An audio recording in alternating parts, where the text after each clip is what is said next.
전원책 변호사와 정치 현안 분석해 보겠습니다. 어서 오십시오. 예, 안녕하세요. 네. 자, 지금 1시간 가까이 영수회담 진행이 되고 있는데 변호사님 관전 포인트 뭐로 꼽으십니까? 글쎄요, 관전 포인트는 뭐 많죠. 예. 그런데 그 하나만 제가 거꾸로 여쭤볼까요? 지금 윤 대통령이 용산 비서실을 보면서 가장 후회하는 게 뭘까요? 가장 뭘 후회를 하겠어요? 글쎄요. 이번에 비서실장과 정무수석을 바꾸잖아요. 예.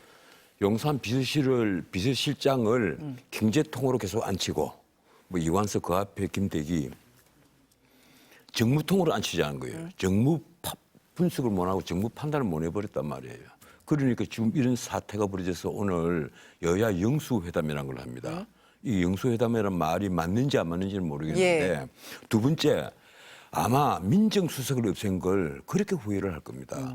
민정수석이 있었으면 검찰, 경찰을 대통령실에서 관장을 할 수 있잖아요. 근데 그걸 없앤 걸 아마 꽤 후회를 했을 거예요. 내가 왜 그렇게 민주적 발상을 했나 뭐 이런 생각을 했을 겁니다. 근데 이번에 법률비서관 만들잖아요. 예. 왜 만들겠어요? 민정비서관이나 법률비서관이 똑같은 겁니다. 그걸 만들겠다는 거예요. 법률수석을. 예, 예. 뭐 어떻든 그래서 지금 관전 포인트를 보자 이러면 이미 신문에도 나왔잖아요. 이재명 대표대로 자기도 대통령을 만났으니까 뭔가를 얻어가야 되잖아요. 그 첫 번째가 뭔가 하면 25만 원씩 주는 재난지원금. 예, 민생회복지원금이죠. 재난지원금이라기보다. 그리고 13조 빚을 내야 되는데 나는 지금 이재명 대표가 국가 채무가 얼마인지 그분 아직도 잘 모르는 것도 아닌가 이런 생각을 해요. 어쨌든 그러니까 그거는 정부 여당에서 얘기하고 아니요. 있는 지금 상황에서 굉장히 부적절한. 아니 그게 왜 중요한가 하면요. 이 얘기를 시청자들도 아셔야 됩니다. 작년 말 기준으로 우리나라 국가 채무가 벌써 1126조 7천억이에요. 신문에 1126조만 두드려가지고 검색을 하면 다 나옵니다. 그게. 예. 그런데 이 1126조 7천억이나 되는 국가 채무가 올해 당장 한 적어도 50조 많게는 한 7, 80조 내려야 돼요. 세수가 적게 그치니까. 그런데 13조를 거기에 더 얹자는 거 아니에요. 그럼 이게 국가 채무가 우리가 당대에 갚을 수 있으면 빚 더 내서 재난지원금 뿌리고 민생회복지원금 뿌려도 됩니다. 그런데 이걸 우리가 갚는 게 아니에요. 우리 같은 한 해 다음 세대에 이제 부담이 된다는 100만 명씩, 말씀이신데 120만 명씩 낳은 아이들이 베이비 부모 아이들이 일을 해서 갚는 게 아니라 이제 30만 밖에 안 되는 정말 이게 얼마 안 되는 청년들이 앞으로 20년, 30년 동안 일을 해서 갚아야 된단 말이에요. 예. 그런데 이제 올해 1분기 경제 성장률이 예상치를 웃돌면서 추가 경정 예산 편성하지 않아도 되지 않겠냐. 아니 뭐 이런 웃돌아봤자 얘기도 나오는데. 1.3%인데요. 예, 예. 지금 세수 그치는 걸 보면요. 그건요. 신문에 나오는 진짜 엉터리 기사입니다. 지금 보면 코로나 때보다 더 많은 자영업자들이 폐업을 하고 있고 그리고 은행 대출이 더 많이 연체가 되고 있고 신문에 당장 펼쳐보세요. 연체율이 계속 올라가고 있어요. 이런 판에 무슨 1.3%, 예. 그 반도체 경기가 회복이 됐기 때문에 착시 현상이 벌어진 겁니다. 갑자기 수출이 늘어났거든요. 그러니까 기저에서 수출이 확 늘어나니까 1.3% 늘어났단 말이에요. 이러니까 한국은행부터 깜짝 놀라가지고 긴급 회의를 소집을 하고 난리를 쳤는데 난 정말 이해를 못하겠어요. 자, 그럼 변호사님은 어쨌든 지금 이렇게 25만 원씩 주고 하는 거 다음 세대에 고스란히 부담으로 밖에 적용할 수 없는 부담 이거를 정도가 지금, 아니에요. 예, 우리보다 받아들일 수 4배의 없다는 부담이란 말씀이신데. 말이 인구로 보면. 알겠습니다. 예. 근데 이제 뭐 야당에서는 이 얘기를 합니다. 이때까지 곡간 빈 거 부자 감세 때문 아니냐. 곡간을 비운 사람이 누군데? 예? 박근혜 대통령이 문재인 대통령에게 물려줬을 때가 600조 남지단 국가채무였어요. 그걸 1000조를 넘게 만든 사람이 누군데? 어느 정권인데? 어느 정권인데 그런 소리를 해요, 지금. 그럼 우리가 지금 의제에서 이 민생 지원금 관련해서 오늘 어떻게든 타협을 볼 수 있겠냐 이 얘기를 하다 아니, 여기까지 지금 왔는데. 민주당은 자기들이 대승을 거뒀다. 이제 175석 그리고 범야권이 192석이잖아요. 대승을 거뒀다. 이래가지고 항복 문서를 딱 만들어서 들고 가고 뒤에서 와 하는 거예요. 쉽게 말하면 지금까지 거부권 행사했던 거 사과해라. 앞으로 거부권 행사하지 마라. 그리고 최상병 특검, 김건희 특검 다 받아라. 꼼짝 마라. 지금 이런 식이란 말이에요. 그런데 그런 거는 얘기하지 말자는 거지. 사실은 이번에 회담의 형식, 그 뭐 차담회라고 하는데 형식이 난 아주 잘못됐다고 봐요. 오찬했어야 됩니까? 대통령하고 이재명 대표하고 단 둘이 만나야죠. 독대했어야 됩니까? 예, 배석자를 넣더라도 한 명 정도를 옆에 놓고 왜 또 그런 게 중요한가 하면요. 이번에 여당이 빠졌잖아요. 이 행정부와 입법부 중에 야당 대표가 지금 만나는 것이거든요. 이걸 영수회담이라는 이름을 붙였는데 예.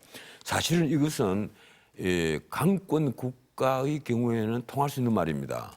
거기는 가령 옛날 박정희 시대 때 박순천 여사와 만났다 이러면 문자 그대로 여당의 최고 리더 그리고 야당의 그 박순천 여사 이렇게 만났으니까 영수회담을 할 수 있겠지만 지금은 우리가 선진 민주정이 됐다 이렇게 막 얘기를 하는데 행정부의 수반인 대통령이 국회 중에서 여야 중에서 한 축인 야당의 그 수장과 만나는 것을 예. 영수회담이라고 이름을 붙여서 이렇게 조명을 하도록 한다. 그렇게 되면 여당 대표는 뭐가 됩니까?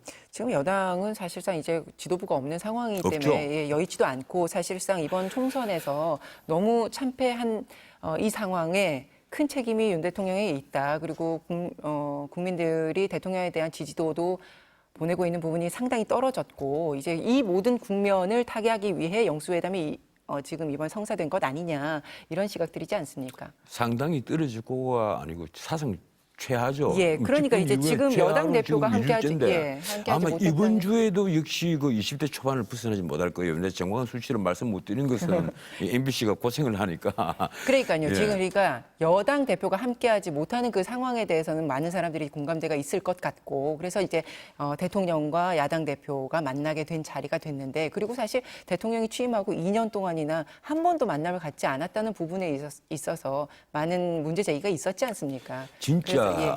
그 문제는요 바로 그 점이거든요. 소통을 아직 하지 못했다. 진정한 소통이 무엇인지를 집권 세력도 몰랐고 야당도 몰랐고 다 몰랐다.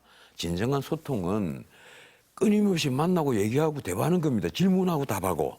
그건 대통령 입장에서는 기자회견, 도어스태핑 이런 것을 통해서 끊임없이 국민과도 소통을 해야 되고 그리고 야당과는 밥도 먹고 뭐 불편한 게 있으면 그 예. 도움을 청할 게 있으면 좀 도와달라. 이래서 뭐 술도 한잔 할 때도 있고 뭐 윤 대통령 술 좋아한다는 거 아니에요. 뭐 술 좋아하면 같이 술도 한잔 하면서 이 법안은 일일이 필요하다. 그래서 근거를 제시를 하고 이래서 야당도 좀 도와주세요. 이렇게 해서 평소에 이렇게 소통이 원활을 했으면 아마 우리나라가 사실 극좌 극우는 극히 얼마 안 됩니다. 이 주사파라고 부를 수 있는 극좌도 얼마 되지 않고 그리고 사실 극우도 폭력으로 좌파들을 다 눌러버리자 이런 주장을 하는 극우는 정말 적어요. 그래서 충분히 서로 간에 간극을 좁힐 수 있는 그런 상태인데 이 대통령도 그렇고 그리고 야당도 그렇고 이 서로 선명 경쟁을 하는 것이 자기들 정치판에 유리하니까. 자, 그럼 오늘 어떤 결과가 나와야지 성공적이라고 평가받을 수 있을까요? 근데 그런 성공적인 결과는 저는 오늘 나오지 않으리라고 봅니다. 왜 그런가 하면요. 예. 무슨 25만 원씩 주는 그 13조 추경이 필요하다는 건데 이건 윤 대통령이 선뜻 그 동의하기 힘듭니다. 그리고 예컨대 언론에 이미 에드블론을 한번 띄웠거든요. 예. 차상위층까지 주는 걸로 하자. 저소득층 더하기 차상위층. 그런데 그 경계선이 불분명해요. 그리고 국민들에게요. 그 경계선 부근에 놓여 있는 그 국민들은 굉장히 화를 냅니다. 나는 왜 못 받느냐. 이렇게 불만이 커지기 때문에 예. 그래서 주면 일률적으로 주는 것이 좋은데 그리고 소비 진작이 또 문제인 것 같으면 일률적으로 주는 것이 그나마 소비를 조금이라도 늘릴 수 있으니까 근데 이제 그 도움이 부분에서는 되겠지만. 합의점에 못 이를 것이다. 이제 예. 이렇게 보시는 그리고 거예요. 그리고 그다음에 예. 지금 특검만 하더라도 최상병 특검에다가 뭐 기타 등등 김건희 특검까지 특검을 쭉 얘기를 하잖아요. 이 특검도 동의하기 힘들죠. 예. 그리고 또 하나 예컨대 앞으로 뭐 재발 방지를 원한다 이런 데에 대해서도 동의할 수가 없습니다. 그래서 제가 보기로는요. 이 사실 이번에 어떤 합의를 해서 웃으면서 악수를 하면서 이제 결과물을 내놓을 것은 딱 하나밖에 없다. 뭐예요? 여야정 협의체 앞으로 만들자. 늘 하는 소리거든요. 그게 과거에도 여야 간에 만나면 자 우리 앞으로 여야정 협의체 하나 만듭시다. 자주 만납시다. 그래서 거기서 데스크에다 올려놓고 거기서 우리 의논합시다. 이래서 웃으면서 악수를 하고 헤어지는데 그리고 한 달 지나면 2달 지나면 아무 소식이 없어요. 그럼 오늘도 최소한의 성과가 여야정 협의체 다시 활성화한다. 뭐 이 정도에 그칠까요? 제가 보기에는 그래요. 무슨 합의를 할 게 없어요. 예. 그리고 너무 이 민주당에서도 항복 문서를 들고 왔기 때문에 지금 윤석열 대통령이 거기에 사인을 할 수가 없습니다. 그러면 그렇게 결론이 나온다면 지금 민주당도 윤석열 대통령도 굉장히 오랜 시간 지금 공을 들여서 이런 자리가 마련된 건데 그럼 둘 다 빈손으로 갖게 되는 결과고 그럼 굉장한 부담 아닙니까? 윤석열 대통령은 처음부터 난 듣겠다 이 입장이었고 이재명 대표는 그나마 이렇게 대통령과 만나서 영수회담의 형식을 만드는 것이 자기 자신이 덮쳐오고 있는 사법 리스크를 확 줄여주는 아주 좋은 이벤트가 된단 말이에요. 그러니까 하는 거예요, 지금. 자기가 대통령과 1대1로 맞설 수 있는 그런 정치적, 우리나라에서 쉽게 말하면 넘버 투 맨이다. 이걸 보여줌으로써 사법부나 검찰이 함부로 이재명 대표를 대하지 못하도록 만드는 효과가 있단 말이에요. 그러면 이제 오늘 결과가 무엇이 나오던 간에 이재명 대표 입장에서는 어떤 정치적인 목적을 오늘 이 만남을 가지는 것으로 달성을 했다 이렇게 보십니까? 예, 뭐 달성을 했지만 저는 좀 길게 보면요. 예. 예, 길게 보면 그렇습니다. 지금 이재명 대표가 앞으로 이제 뭐 많은 판단을 하겠지만 민주당이 가야 될 길이 너무 뻔히 보이잖아요. 가령 국회 의장을 선명성 경쟁으로 해서 과거와 달리 기계적 중립은 안 된다 이러면서 거의 뭐 친민주당의 국회의장을 하나 뽑아놓겠다 뭐 이런 거라든지 그리고 당장 여러 가지 지금 이제 국민의힘에 부딪히는 부분이 많단 말이에요. 지금 당장 5월 달에 임시국회를 열어가서 또 법안을 다 통과시키겠다는 거 아니에요. 방송법부터 양곡관리법까지 과거에 거부권 행사한 걸 조금씩 뜯어고치고 특히 김건희 특검법을 그냥 거기다 명품백을 더 넣습니까? 이래서 또 예. 통과를 시키겠다. 그리고 이제 또 거부권 행사하는지 한번 지켜보자. 이런 식으로 진정을 치겠다는 거예요. 도발을 한단 말이에요. 그걸 윤석열 대통령이 모르겠어요. 뻔히 압니다. 아니까 오늘 합의해서 항복 문서 사인도 할 수가 없는 것이고 결국 오늘은 듣는 입장으로 끝을 내는 거고 앞으로 여야정 협의체에서 한번 보자. 우리 3시 되면 이제 녹음한 게 풀리나가죠. 그럼 물론 이제 결과 나와봐야 알겠습니다만 윤석열 대통령 입장에서도 이번에 뭔가 되게 전향적인 어떤 태도를 보여주지 않게 된다면 이번 남은 이제 3년 국정 운영에 있어서 굉장히 이게 오늘이 변곡점이 될 것이다. 이제 이렇게들 바라보고 있지 않습니까? 뭔가 가시적인 어떤 성과를 내놔야 되는 자리다. 이렇게들 보는데 변호사님은 그렇게 안 보십니까? 어차피 지금 민주당과 국민의힘이 협치를 한다는 것은 굉장히 어려워요. 왜 그런가 하면 민주당은 이재명 사당화라는 비판을 받을 정도로 명당이 되어 있단 말이에요. 우리가 명당이라고 부르는데 그런데 이재명 대표에게 사법 리스크가 하나 두 개가 아니잖아요. 하나 두 개 같으면 이걸 뭐 시간을 끈다 이럴 수가 있지만은 당장 대장동부터 백인동 그리고 성남 FC 후문까지 한 묶음이 있고 거기다가 위증거사 또 하나 있고 거기다 공직선거법 위반 하나 있고 또 수원지검에 경기도 법인카드 위용 사건하고 상방울 대북 송금 사건이 있단 말이에요. 자, 이 많은 사건에서 무기징역형이 최고형으로 되어 있는 사건만 하더라도 5손가락을 넘습니다. 자, 그런데 앞으로 판결이 나와야 되는 영역이니까 제 말씀 한번 들어보세요. 예. 사법부가 이런 사건들을 쫙 놔놓고 네. 지금까지 관례상 가령 우리나라에서 이런 사건이 있었는데 이런 사건을 갖고 과연 흐지부지된 사건이 있었냐? 없습니다. 없으면 그래서 여기에 예. 고민이 있는 거예요. 이재명 대표도. 예, 그 무슨 말씀인지 알겠고요. 그러면 사실 지금 협치가 굉장히 어려운 상황이다. 그래서 협치는 전국적으로는 불가능하다는 거예요. 불가능하지만 지금 이게 이재명당이 안 돼 있으면 모르겠는데. 그러면 남아 있는 그 국정 운영 3년을 위해서는 더 아쉬운 쪽은 윤 대통령 아닙니까? 아니 그렇다고 해서 이재명 대표에게 지금까지 그게요. 그 사건들 대부분이 문재인 대통령 때 검찰 수사를 시작한 거예요. 그때 다 드러난 거고 그때 다 신문에 난리가 났던 사건이고. 예. 자, 그런데 이 사건을 그럼 없는 것으로 합니까? 뭐 재판하고 있는 사건을 그럼 당분간 3년 앞으로 3년간 아니 그러니까 재판 중지 그러니까 뭐 이렇게 지금 할까요? 그러니까 대통령과 야당 대표가 만나서 이거를 서로 어떤 정치적인 합의에 도달하는 것이 사법 리스크에 대해서 뭔가 암묵적인 뭔가 혜택을 준다든지 뭐 지금 이런 말씀을 하시는 걸까요? 뭐 그렇게 하지 않으면 협치가 안 그 된다는 자체의 말씀하시는 발상 걸까요? 자체는 반민주적이지만 예. 하지만 인간 사회잖아요. 그러니까 판사도 인간이고 검사도 인간인데 대통령과 영수회담을 하는 이재명 대표가 있는 한 그만큼 이 판사든 검사든 부담을 가지는 거예요. 그 사람의 신분이 격상이 돼 있단 말이에요. 무슨 말씀인지 아시겠습니까? 판사들이 판결을 하는데 야당 대표인 이재명하고 그냥 평의원인 이재명하고는 다른 겁니다.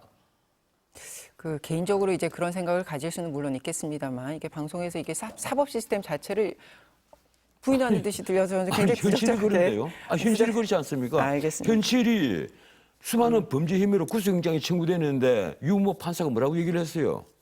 심지어 알겠습니다. 위정교사는 예. 충분히 소명이 된다. 이 얘기까지 하면서 영장을 기각시켰습니다. 알겠습니다. 이제 그 부분은 사법의 영역이니 판결이 나오는 것을 지켜보고 얘기를 해야 될 것 같고요. 모두요. 법은 모두가 승복을 할 수 있을 때 가장 잘 적용되는 거예요. 그런데 가령 승복을 못하는 사람이 과반이 넘어버리면 그 법 적용은 아주 잘못된 겁니다. 알겠습니다. 자, 우리가 오늘 영수회담의 최소한의 성과를 무엇으로 봐야 되냐 이 얘기를 하다가 여기까지 왔는데 저도 제발 두 분이 악수를 하고 어떤 부분에 있어서는 조금 더 깊이 해서 뭐 합의를 하고 앞으로 우리 협치를 계속합시다 이래서 중요한 부분은 언론에서 가령 내가 이런 얘기를 합니다. 최상병 사건, 김건희 여사 사건 특검 받아라. 예. 특검을 받아야 된다. 받아야만 앞으로 정쟁이 줄어든다.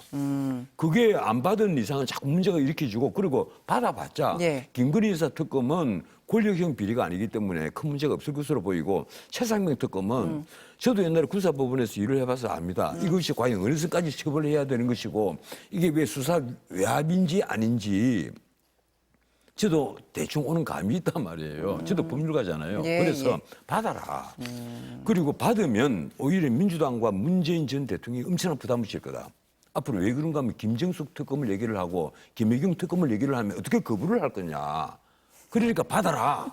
받아라는 얘기예요, 저는. 알겠습니다. 시간이 많이 남지 않았는데 황우여 신임 비대위원장 그 추대된 것 어떻게 보십니까? 그걸 추대라고 표현해야 됩니까? 추인된 거? 추대라고 해야 됩니까? 추대는 아니죠. 예, 어쨌든 제가 보기에는 소환 나는 것으로 보이는데. 소환이라 그만큼 예, 이제 어려운 자리인데. 예, 황우여 선생은요 참 사람이 호인이잖아요. 우선 늘 웃는 얼굴이고 그리고 이분은 이회창 총재가 그 감사원장으로 있을 때 사무총장을 하신 분이거든요. 그 이 총재가 아마 정치판에 데뷔를 시킨 분인데 어느덧 오선 의원하고 당 뭐 원내대표 다 마치고 그리고 국회 선진화법까지 땅땅땅 두드려주고 예. 저리 물러나가지고 편안하게 노후를 보내는 중에 뭐 심심하면 전당대회를 지휘하도록 만들고 이번에는 비대위원까지 2달 동안 해라. 예. 그런데 본인은 아마 정말 나오기 싫었을 거예요. 근데 그러면 굉장히 어렵게 모신 분이다. 지금 이렇게 평가를 하시는 본인이 건데요. 지금 할 게 없이 조기 전당대회를 치르는 것을 본인이 관리를 하는 관리형 비대위원장이란 그렇죠. 말이에요. 그 지금 가장 관심은 과연 전대룰을 바꿀 수 있을 것인가 이 부분 아닙니까? 전대를 바꾸면 또 소란해지겠죠. 안 지금 바꿀까요? 전체 당원으로 하기로 한 걸 또 여론조사 30% 넣는다 아니면 여론조사 50% 넣는다 이렇게 하면요. 또 반대편에서는 또 시끄럽고 또 시끄러워집니다. 그리고 100% 당원으로 하자고 했을 때는 가만한 또 이유가 있었던 거예요. 그걸 또 어느 신문에서는 예. 그야말로 이게 국민의힘을 이 대중과 떨어지게 한 주요 요인이다 이런 식으로 칼럼까지 나왔던데 제가 보기로는요. 다 당신 말도 옳소 당신 말도 옳소 이 황희정선 같은 그런 말이에요. 이렇게 보면 이 말도 옳고 이렇게 보면 이런 말도 옳은 거예요. 그래서 어느 전대룰을 하든 간에 문제는 차기 당대표가 예. 정말 그 국민의힘을 재건을 할 수 있는 그런 능력을 가진 사람이 등장할 수 있느냐. 제가 참 면면을 살펴보면 예. 사람들은 괜찮은 사람이 꽤 있어요. 있는데 그런 사람들은 또 출마할 생각이 없는 것 같아요. 이철규 원내대표 수순으로 가고 있다. 이거는 현실적으로 그렇다고 보세요? 원대는 지금 이철규뿐이잖아요. 뭐 나오려고 다들 얘기 안 하고 김도읍 그 전 법사위원장도 예, 현 법사위원장이죠. 출마하지 않겠다고 출마하겠다. 했습니다. 예.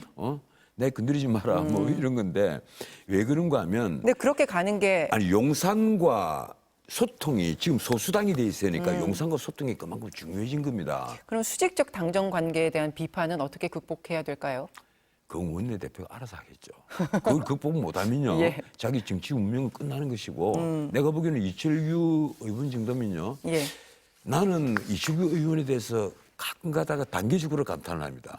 아, 이 정도였나? 이 정도였나? 자꾸 감탄을 해요. 보면 은근히 그 자기 능력을 제대로 발휘를 해요. 그러니까 본인이 원내대표를 맡더라도 수직적 당정 관계라는 그 비판을 충분히 개인기로 넘어설 수 있는 인물이다. 가령 권장 이윤, 우리가 이른바 윤석열 대통령과 가장 가까운 사람이 권장 이윤, 권성동, 장제윤, 그다음에 이철규, 윤한홍 이렇잖아요. 네, 예.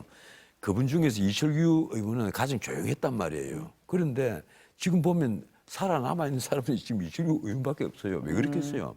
본인이 그만큼 포용력이 있고 능력이 있으니까 그런 거예요. 그리고 본인이 그만큼 겸하기 때문에 알겠습니다. 일단 나서지 않을 때는 안 나선다는 게 나는 참 그분이 첫 번째 미덕 아니냐 그런 생각을 합니다. 알겠습니다. 오늘 변호사님 말씀 여기까지 듣죠. 고맙습니다. 예, 고맙습니다.